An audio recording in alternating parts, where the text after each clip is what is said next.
Good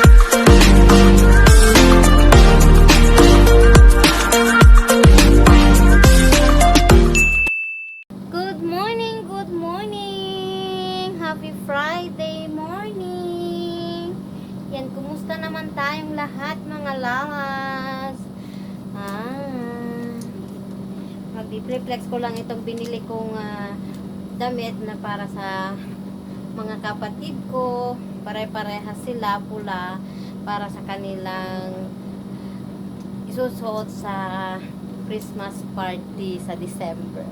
Maaga pa pero nakabili na ako ng gift ko sa kanila. Pero pare-parehas yan kasi parang twins lang ba. Tapos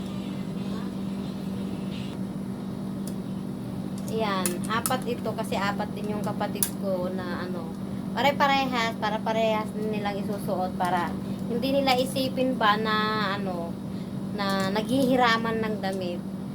Parang tipuhan ko lang na bilihin yung pare-parehas na kulay kasi binili ko lang ito sa online kasi baka last na makabili ako ngayon na pang December kasi uuwi na ako, magpupurpod na ako, kaya ni-enjoy ko na yung life. So ito naman, bumili naman ako ng blanket para sa aking anak. Ito kasi, may ilaw kasi kaya hindi ko may pakita sa inyo. May ilaw tong, pag pinatay mo lahat yung ilaw, may ilaw itong blanket na ito. Kaya nagustuhan ko. Tsaka mahaba siya. Mahaba yung blanket. So, ayun. Tsaka, bumili na rin ako ng pag-unti-unting pang pasalubong ko pag-uwi ko sa June. Yun pa naman next year ako uwi, pero nag-uunti-unti na akong nagbibili para hindi ako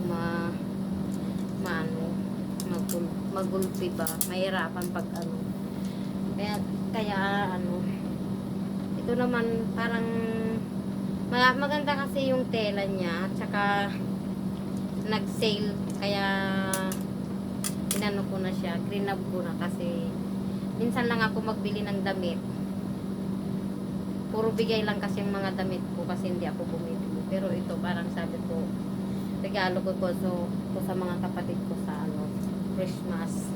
Ito na ang isusuot nila sa Christmas. Kung may party, di isuot nila. Kung walang party, makiparty na lang kami sa kapitbahay. So para ready na yung nila damit nila sa Christmas. Hindi na nila iisipin kasi bibigay ko na sa kanila mamaya.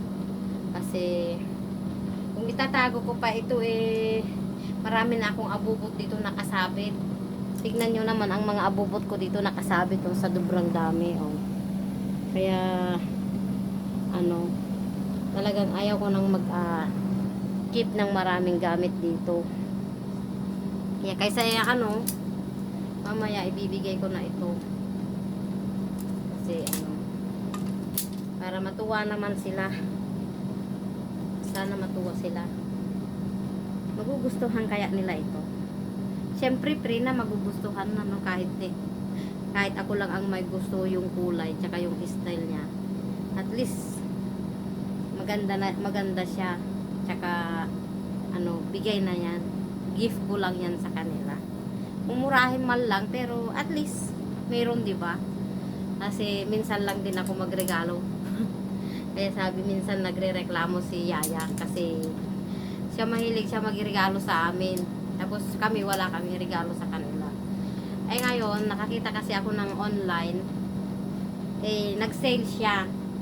So itong 4 na peraso na to 10 BD lang kasi 2.5 ang isa. Kung bilihin mo ito sa Dragon Mall or sa mga mall, sabi nila 25 BD daw or 12 BD daw. So nung sinale na nila kasi siguro yung online seller na yun kinuha niya ng retail niya lang ba, mas mura kasi pag retail. So mura lang yung bigay niya, sinale niya kasi naka 2.9 million followers siya. So nag-sale siya. So pinikit ko na rin yung 10 BD ko para sa apat kong sisters. Ayan. So, ayun mga lalab. Thank you for watching. See you next vlog. I love you. Chuk chuk mama.